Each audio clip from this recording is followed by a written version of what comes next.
Kukaik Jon Maia errenterian sortu eta euskal dantza tradizionaletik abiatuz ikuskizun garaikideak egiten ditu.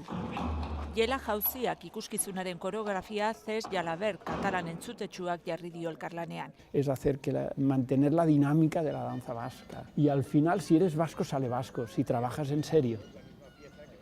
Si no haces clichés. Gipuzkoako soinu zaharrak eta Lapurdiko dantza jauziak nahastuz, tradizioa eguneratuz. Elementu berri eta berezi ugariekin zipristinduriko proiektua da Kukaiko 5 dantzarientzat. Toten baten inguruan dantzatuko dute eta kalean plazatan egiteko sortu dute.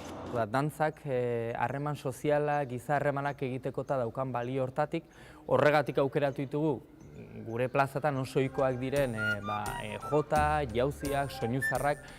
30 plaza badituzte hitzartuta ostiralean Leioan estrenatu ondoren. Herri dantzen begirada berria dakarte.